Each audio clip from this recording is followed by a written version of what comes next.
Revenge with Karen.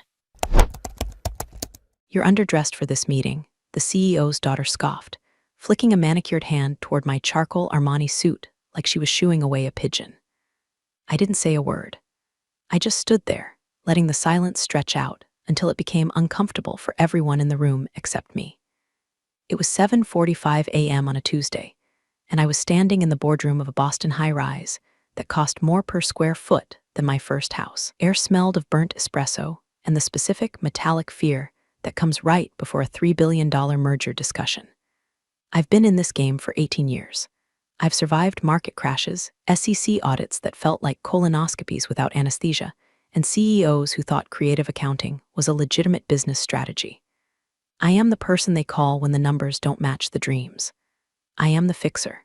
But today, apparently, I was the help. Ava, 27-year-old VP of Strategic Partnerships, was wearing a neon pink jumpsuit that looked less like business attire and more like something a reckless bridesmaid would wear to a Vegas bachelorette party.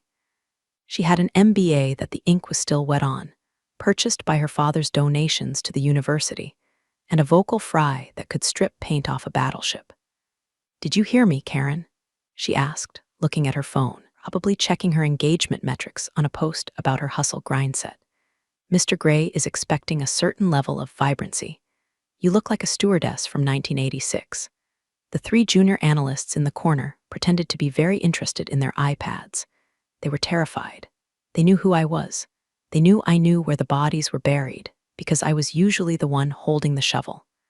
But they also knew Ava was the CEO's daughter. In corporate America, nepotism beats competence 9 times out of 10. "My suit is fine, Ava," I said, my voice dropping an octave. "It's a trick I learned from a litigator in 2008. Never squeak, never shout. Just lower the frequency until they have to lean in to hear you. Mr. Gray isn't coming here for a fashion show. He's coming to decide if he wants to park $3.5 billion of pension fund money in our portfolio. Cares about EBITDA, not my inseam." Ava rolled her eyes, a gesture so dramatic it probably burned a calorie. "God, you're so literal. This is about energy, Karen. It's about the vibe. Daddy said I'm leading the pitch today because we need fresh energy. You're here for, technical backup, if we need to explain the boring stuff." I looked at her, really looked at her. I saw the desperate need for validation masked by arrogance. I saw the terrified little girl playing dress-up in a boardroom she wasn't qualified to clean, let alone command. And I felt something snap. Not a loud snap, like a bone breaking, but a quiet, structural failure deep in my chest. I was done. Listen, before things get really ugly, and trust me, they will if you're into stories about corporate train wrecks and methodical revenge, do me a favor and hit subscribe and maybe upvote. It helps more than you know. Honestly, it's the only validation I'm getting today since my boss replaced my brain with his daughter's ego. Okay, back to the carnage. The door opened, and the CEO, Richard, walked in. Richard was a man who had been failing upward for 40 years, a silver fox with a tan that screamed I spend company time on a golf course in Florida. "Ladies," he boomed, clapping his hands. Big day, big day. Ava, you look spectacular. A vision. Karen, you're here. Good. You bring the binders." "I brought the data, Richard," I said, patting the stack of leather-bound dossiers in front of me. "The actual numbers, the risk assessments, the compliance history." Great, great, he waved me off, pouring himself a coffee. "Just keep those under the table for now. We don't want to bore Daniel Gray to death before Ava works her magic. We're selling the future today, not the past." I tightened my grip on my pen until my knuckles turned white. Past he was referring to was the 18 months I spent reconstructing our balance sheet after Richard tried to acquire a crypto startup that turned out to be 2 guys in a basement in Estonia. The past was the reason this company wasn't currently being liquidated by the feds. "Richard," I said, keeping my voice level.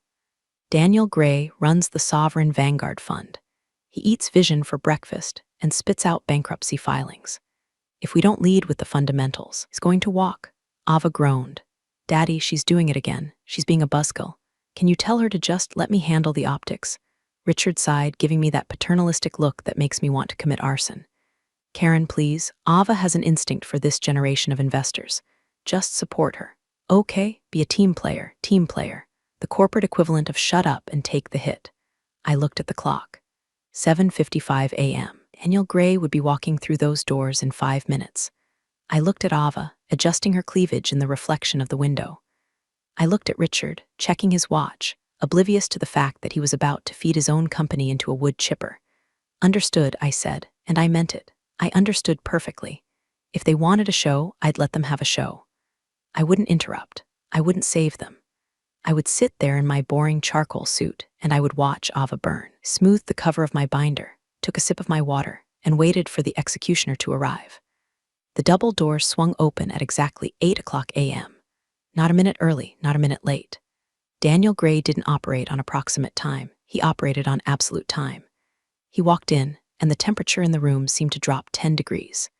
He wasn't a large man, maybe 5'9", slight build, but he carried himself with the lethal economy of a predator. No wasted movement. He wore a navy suit that fit him so perfectly it looked like a second skin, and his eyes were the color of dirty ice. He didn't smile. He didn't apologize for the traffic. He just walked to the head of the table, placed a single, slim notebook down, and looked at us. Behind him trailed 2 junior associates, looking like nervous squires attending a knight who was known to behead his own staff. "Mr. Gray," Ava practically squealed, bouncing out of her chair. She extended a hand, her bracelets jangling like a bag of silverware falling downstairs. "I'm Ava, so hyped to finally connect. Big fan of your portfolio's diversity matrix." Gray looked at her hand for a full second before taking it. It was a limp, perfunctory shake. "Miss Sterling," he said. His voice was dry, like dead leaves scraping across concrete. "Your father speaks highly of you." "Oh, Daddy's biased," Ava laughed, tossing her hair. She gestured for everyone to sit. "But seriously, we are ready to blow your mind today. We're thinking outside the box, inside the sphere, you know? Paradigm shifts." I took a sip of water to hide the grimace. Inside the sphere? What the hell did that even mean? Richard beamed from the sidelines, looking like a proud parent at a toddler's recital, oblivious to the fact that the toddler was currently juggling chainsaws. "Ava has prepared a presentation that really captures our forward momentum, Daniel. I think you'll find it refreshing." Gray didn't look at Richard. He sat down, opened his notebook, and uncapped a fountain pen. "I have 90 minutes, he said. "My analysts have reviewed your 10K. I have specific questions regarding your debt-to-equity ratio in the emerging markets sector and the liquidity of your Class B shares." He looked up, scanning the room. His eyes slid over Richard, dismissed the trembling analysts in the corner, and landed on me. He held my gaze for a beat. It wasn't a flirtatious look, it was a recognition of species. He saw the tired eyes, the rigid posture, the lack of smiling. He saw the predator in the charcoal suit. Then Ava clapped her hands. "Totally, totally. We can get into the weeds later. But first, let's talk about the story." She dimmed the lights and clicked a remote. Massive screen at the end of the room lit up with a slide that just said Synergy in a font that looked like graffiti. "The market is a conversation." Ava began, pacing the room. She was using her hands too much, chopping the air. "And right now, our company is shouting. But are we listening? We're pivoting to a consumer-first, eco-conscious, digital native narrative." I watched Gray. He hadn't written a single word, was staring at the slide with an expression that sat somewhere between boredom and mild nausea. "We're launching an influencer campaign," Ava continued, clicking to the next slide, which showed a collage of TikTok stars holding our products. "We call it Project Vibe. We estimate a 400% increase in brand sentimentality within Q3. "Sentimentality isn't a metric," Gray said. He didn't raise his voice, just dropped the sentence into the air like a stone. Ava froze. She blinked, her smile faltering. "Well, I mean brand love, engagement. It translates to sales eventually." Eventually, Gray repeated. He looked at Richard. "You're asking for $3.5 billion of capital, and your opening pitch is brand love?" Richard chuckled nervously. "Daniel, it's about capturing the demographic. The youth market doesn't have pensions." Gray cut him off. Turned back to Ava. "What is your customer acquisition cost for this Project Vibe versus your traditional channels?" Ava opened her mouth. Nothing came out. She looked at the screen as if the answer might magically appear on the face of the TikTok teenager. Well, the data it's fluid, because it's organic growth, right?" "It's not fluid," I said. The room went silent. Ava whipped her head around to glare at me. Richard looked like he wanted to throw his coffee cup at my head. But Gray just turned his chair slightly to face me. "It's not fluid," I repeated, keeping my voice flat. "The CAC for digital influencer channels is currently averaging $42 per unit. which is 18% higher than our direct mail legacy strategy. But the lifetime value of those customers is 30% lower because they have a churn rate of 6 months. He finally touched his pen to the paper. He wrote something down. Karen, Ava hissed, her smile now looking more like a rictus of pain. I was getting to that. You don't have to interrupt the flow. There's no flow, Ava, I thought, but didn't say. There's only a drain, and we are circling it. Go on, Gray said to me, ignoring Ava completely. Why is the churn rate so high? I hesitated. This was the moment. I could save Ava. I could give a vague answer. Blame market volatility, blame the economy. That's what a team player would do. That's what the Karen of 10 years ago would have done. But then I looked at Ava's sneer. I remembered the stewardess comment. I remembered Richard telling me to stay under the table. The churn rate is high, I said, locking eyes with Gray, because the product quality in the new vertical was compromised to pay for the marketing budget. We cut R&D by 15% to fund the influencers. Customers buy it once, realize it's inferior, and never come back. Richard gasped, actually gasped. Karen, that is contextually inaccurate. Gray didn't look at Richard. He just nodded at me. Continue. Ava looked like she had just been slapped with a wet trout. She stood there in the dim light of her synergy slide, realizing for the first time that this wasn't a game, and I wasn't an NPC in her main character journey. I was the one holding the controller. After my little truth bomb about the R&D cuts, the air in the room was so thick you could choke on it. Richard, in a panic, called for strategic recess. Let's take 10, he chirped, sweating through his polo shirt. Refresh coffee, bio break. Ava, let's regroup on the slides. He grabbed Ava by the elbow and practically dragged her into the adjoining kitchenette, where I could hear aggressive whispering. It sounded like a raccoon fighting inside a trash can. I stayed seated, organizing my papers. I wasn't going to run. I wasn't going to hide in the bathroom. I had dropped the match. I was going to watch the fire.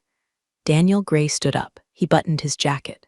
Miss Sterling, he said to me, walk me to the elevator. I need to make a call. It wasn't a request. I stood up, smoothed my skirt, and walked him out of the boardroom, past the terrified junior analysts who looked at me like I was Joan of Arc on her way to the stake. Hallway was quiet. The plush carpet swallowed the sound of our footsteps. We walked in silence to the elevator bank. He pressed the button but didn't look at his phone. He turned to me. How long? He asked. 18 years, I said. No, he said. How long has the daughter been running things? 3 months, I replied, since Richard decided he wanted a legacy that looked good on Instagram. Gray nodded, watching the floor numbers tick down. I've seen this before, usually in family-owned manufacturing firms in the Midwest. The patriarch gets old, gets scared of irrelevance, brings in the kid who thinks business is a TED talk. He looked at me. You're the only reason the stock hasn't tanked yet, aren't you? I manage expectations, I said diplomatically. And I clean up the spills. You're doing more than cleaning up spills. You're holding up the ceiling. The elevator dinged. The doors slid open, revealing the mirrored interior. Didn't get in. He just stood there, holding the door with one hand. Why stay? He asked. You could run IR for any Fortune 500 in the city. Why stay here and let a 27-year-old amateur insult you in front of a $3 billion prospect? I looked at my reflection in the elevator mirror. I looked tired, but I also looked sharp, dangerous. Because I built this, I said quietly. I built the relationships. I built the trust with the banks. I structured the debt that allowed Richard to buy his third house. They think I'm part of the furniture. They forgot that the furniture is what holds the house up. Gray smiled. It was a terrifying expression, like a shark recognizing blood in the water. I'm not going to invest, he said. My stomach dropped. I knew it was coming, but hearing it out loud still hurt. It felt like a failure of my duty, even if I wanted them to suffer. However, he continued, not going to walk away yet either. I want to see how this plays out. I want to see if there's anything worth salvaging from the wreckage. He leaned in slightly. Let her talk when we go back in. Give her enough rope. I want to see if she hangs herself or if she strangles the company first. And if she strangles the company, I asked. Then we pick the carcass clean, he said. But if you take the lead, if you show me there's a pilot in the cockpit, we might proceed. Let go of the door. 5 minutes, Karen. Then the real meeting starts. He walked into the elevator to take his call. The doors closed. I stood in the hallway for a moment, my heart hammering against my ribs. It wasn't fear anymore. It was adrenaline. High-octane, premium, unleaded adrenaline. Gray had just given me permission. No, he'd given me a mandate. I walked back toward the boardroom. I could hear Ava's voice rising from the kitchenette.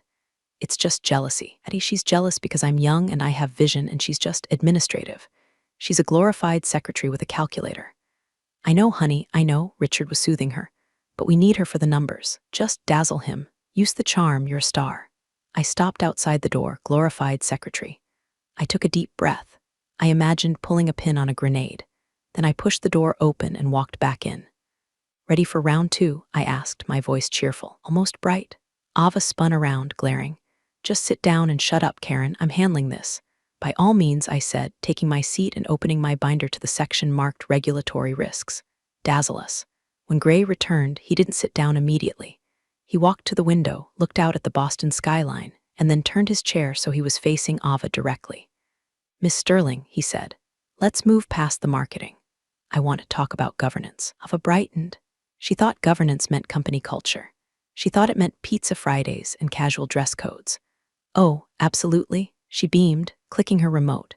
A slide appeared titled Our Tribe. It featured stock photos of diverse people high-fiving in a sunlit park. We believe in a horizontal hierarchy. We're empowering our team members to be their own CEOs. It's about holistic ownership. I'm referring to your board structure and audit committee oversight, Gray said. I noticed in your last proxy statement that your audit committee head is your uncle. Ava blinked. Uncle Jerry? Yeah, he's great. He's a dentist, but he's really good with money. He manages his own portfolio. The silence that followed was so loud it was deafening. A dentist. The head of the audit committee for a company seeking institutional capital was a dentist. I slowly slid a document across the mahogany table. It made a heavy, distinct SHHHHK sound. It was the governance reform proposal I had written 2 years ago, the one Richard had thrown in the trash because it would have removed his family members from the payroll. Mr. Gray, I said softly, if you look at tab 4 in the packet I just provided, you'll see the risk mitigation strategy regarding board composition. The current structure is familial. We have outlined a transition plan to bring in 3 independent directors within the next fiscal quarter to comply with Sarbanes-Oxley requirements for public listing, should we go that route. Gray picked up the packet. He flipped to tab 4. He read it. Ava stared at the packet like it was a pipe bomb. I didn't approve that document. Karen, why are you handing out unapproved materials? Because, I said, not looking at her, keeping my eyes on Gray, Mr. Gray asked about governance. And Uncle Jerry is a dentist is not an answer that gets you a check with 9 zeros on it. Richard interjected, his face turning a shade of plum. Now, Jerry is a very astute businessman. And Karen, we haven't agreed to any independent directors. Then you're not compliant, Gray said, closing the packet. He looked at Richard. You're asking me to leverage pension funds. If I take this to my investment committee and tell them the audit chair fills cavities for living, they will laugh me out of the room.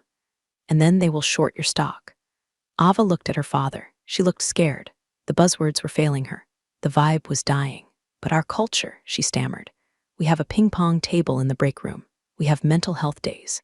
You have a $12 million regulatory exposure, I said. I've outlined the potential SEC fines on page 15. Exceeds your projected Q4 profit margin. Ava snatched the packet from Gray's hand, actually snatched it and stared at page 15. This is negative. Why would you show him this? You're sabotaging us. I'm disclosing material risk, I said. It's called the law, Ava. If we don't disclose it and he invests and then finds out, that's fraud, that's prison. Not white-collar resort prison. Real prison. With jumpsuits that definitely don't fit your aesthetic. Gray actually let out a short, dry sound. It might have been a laugh. She's right, Gray said. He took the packet back from Ava's trembling hand. She's saving you from a lawsuit, Miss Sterling. You should be thanking her. Ava's face went from pale to red. The humiliation was total. She was being schooled in her own boardroom by the secretary she despised. I need a break, Ava announced abruptly. Her voice was high and tight. I need to check on the lunch catering. She turned and marched out of the room on her wobble heels. We all knew she wasn't checking on lunch. She was going to cry in the bathroom or call her mother. Richard looked at me with pure hatred. You are undermining her, he hissed. I'm saving your deal, Richard, I replied calmly. Gray watched the door close behind Ava, then he looked at me. Keep talking, he said. Tell me about the debt structure. And for the next 20 minutes, with Ava crying in the bathroom and Richard sulking in his chair, I did exactly what I was paid to do. I ran the meeting. The session on debt structuring went flawlessly. Without Ava there to interject with holistic synergies, I walked Gray through our capital stack, our bond ratings, and our liquidity ratios. It was like playing tennis with a pro, fast, precise, no wasted motion. But then Ava returned. She had clearly fixed her makeup. Eyes were red-rimmed, but she had reapplied her lip gloss and her arrogance. She walked in carrying a tray of artisanal sandwiches that nobody asked for, acting as if her meltdown hadn't happened. "Okay," she announced, slamming the tray down. "Food for thought. Literally, get it?" Nobody laughed. As I reached for my water, my phone buzzed on the table. It was a text from Richard, sitting 3 feet away from me. "Stop talking. You've made your point. Let Ava close. She needs this win. If you say one more word about compliance, we're having a very different conversation on Monday regarding your employment." I stared at the screen. There it was. The ultimatum. He was willing to tank the deal, risk the fraud charges, and destroy the company's credibility just to protect his daughter's fragile ego. He would fire the only person who knew how to fly the plane just so his daughter could wear the captain's hat while we crashed. I looked up at Richard. He gave me a tight, warning smile. Then I looked at the junior analyst sitting to Gray's left, a young woman, maybe 25, sharp eyes, wearing a suit that was professional and modest. Throughout the meeting, she had been taking furious notes every time I spoke. She caught my eye. She gave the tiniest, almost imperceptible nod. Then she tapped her pen on her notebook twice. It was a signal. "We hear you. We know who's doing the work." It's funny. In that moment, I felt more kinship with the strangers across the table, the people who were technically our adversaries, than I did with the man I had worked for nearly 2 decades. Gray cleared his throat. "Miss Sterling," he said to Ava, "your associate has explained the debt handling. I'd like to hear your plan for the future revenue streams, specifically how you plan to monetize the new software platform." This was the trap. The software platform didn't exist. It was a vaporware concept Richard had floated to boost the stock price last quarter. Ava lit up. "Oh, the platform. It's going to be the Uber of what we do. It's fully scalable, AI-driven, blockchain-enabled." She was just saying words she had heard on CNBC. "Who is the lead developer?" Gray asked. "We're sourcing talent right now," Ava said, "but the vision is there." "You don't have a CTO?" Gray asked. "We have a fractional CTO," Ava said. "He's very agile." I knew the fractional CTO. It was a freelancer in Ukraine. We paid $50 an hour to maintain the website. I looked at my phone. Stop talking. I looked at Ava, drowning in her own buzzwords. I looked at Gray, who was waiting for me to intervene, to save them, to lie. If I stayed silent, the deal died. If I spoke, I got fired. I took a slow sip of water. I thought about my mortgage. I thought about my 401k. I thought about the 18 years of weekends I gave this place. And then I thought about Uncle Jerry the dentist. I put the phone face down. "Actually," I said, breaking the silence, "we don't just have a fractional CTO, we have no proprietary code. The platform is white-labeled from a third-party vendor in India. We don't own the IP." Ava gasped. "Karen," Richard slammed his hand on the table. "That is enough." Gray didn't blink. He looked at me. "Don't own the IP?" "No," I said, my voice steady. "We license it. If we miss a payment, they shut it off. It's in the vendor contracts, tab 7. Richard stood up. "I think we're done here. Karen, get out, now." "Sit down, Richard," Gray said. His voice wasn't loud, but it had the weight of an anvil. Richard froze. "Excuse me?" I said, "Sit down," Gray repeated. "Unless you want me to call the SEC right now and report you for material misrepresentation during a funding solicitation." Richard sat down. He looked like he was having a stroke. Ava looked like she was going to vomit. "Karen," Gray said, using my first name for the first time, "tell me about the licensing agreement." And I did. I ignored my boss. I ignored his daughter. I laid out the corpse of the company on the table and performed the autopsy right there in front of them. For the next hour, it wasn't a pitch meeting. It was a deposition. Gray asked questions. I answered them truthfully. Ava and Richard sat there in stunned silence, like 2 statues commissioned to commemorate the death of competence. Every time I spoke, I could feel the severance package shrinking. I could visualize my ID badge being deactivated, but it felt euphoric. It was the feeling of taking off a tight corset after wearing it for 20 years. I wasn't spinning the truth anymore. I wasn't polishing a turd. I was just holding it up and saying, "Look, it's a turd." "So," Gray said finally, closing his notebook, "to summarize, your marketing strategy is based on bots. Your audit chair is a dentist. Your software is rented. And your CEO is suppressing internal risk assessments." That's an aggressive interpretation, Richard croaked. Sounded 10 years older than he had that morning. It's the factual interpretation, Gray said. He looked at Ava. And you think vibes are a substitute for solvent assets. Ava, to her credit or perhaps her delusion, tried one last Hail Mary. She stood up, tears welling in her eyes, trembling. You're being mean, she said. Her voice wobbled. You're just old white men trying to gatekeep. I have a vision. I have followers. You have nothing, Gray said. Didn't say it cruelly. He said it like he was reading a weather report. You are an empty suit, Miss Sterling, and not even a well-tailored one. Ava burst into tears. Real, ugly tears. She grabbed her bag and ran out of the room. This time, Richard didn't chase her. He just slumped in his chair, staring at the mahogany table as if it held the answers to where his life went wrong. Gray stood up. His two analysts stood up with him. Thank you for your time, he said to Richard. Richard looked up, hope flickering in his eyes. So, is that a no, or? We'll be in touch, Gray said. It was the standard non-answer. Then Gray turned to me. He extended his hand. Karen, he said, thank you for the transparency. It is rare. I shook his hand. His grip was firm, dry, and respectful. Just doing my job, Mr. Gray. For now, Richard muttered under his breath. Gray heard it. He paused, looking at Richard, then back at me. Didn't say anything else. He just turned and walked out, his analysts trailing him like silent shadows. The door clicked shut. I was alone in the room with Richard. The silence was heavy, filled with the ghosts of the careers I had just ended, including my own. Richard slowly turned his head to look at me.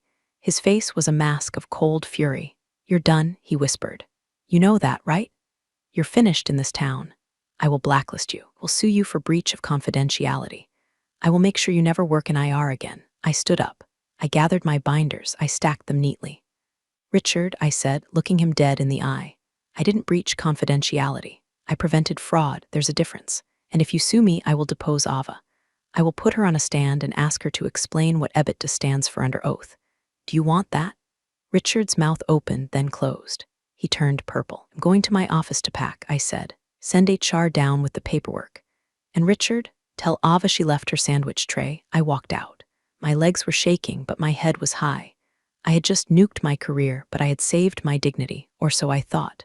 I didn't know that the game wasn't over. I didn't know that Daniel Gray hadn't just left the building. He was making a call. My office was a corner suite with a view of the harbor. I had fought for this view, had earned it deal by deal, crisis by crisis. Now, it looked like a stranger's room. I pulled a cardboard box from the supply closet, the universal symbol of corporate death. I started packing. The framed photo of my golden retriever, Buster Rip, the Crystal Deal of the Year award from 2015, the stash of emergency chocolate in the drawer. My hands were trembling.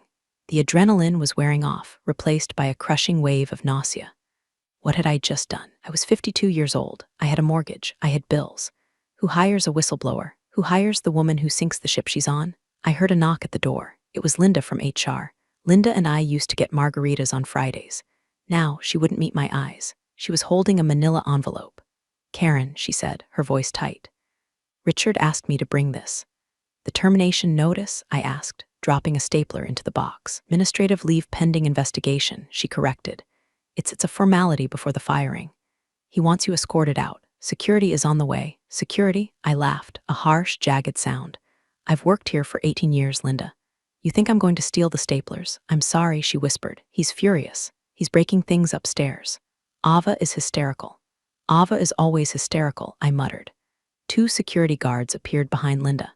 They were new guys, contracted muscle. They looked at me like I was a threat. Ma'am, one of them said, we need your badge and your laptop. I handed them over. I felt naked without them. My identity stripped away in seconds. I'm ready, I said, picking up my box. We did the walk of shame. Past the cubicles where junior analysts pretended not to see me. Past the break room where the coffee was stale. Past the receptionist who looked like she was about to cry. Escorted me to the elevator. Down to the lobby. Through the glass doors and onto the sidewalk. It was raining. Of course it was raining. It was a cliché, but the universe apparently lacks imagination. I stood there on the wet pavement, holding my box, water ruining my hair, thinking about how I was going to explain this to my mother. Yeah, Mom, I got fired because I refused to let a 20-something influencer ruin a billion-dollar company. My phone buzzed in my pocket. I almost didn't answer it. It was probably Richard calling to scream at me one last time. But it wasn't Richard. It was a number I didn't recognize.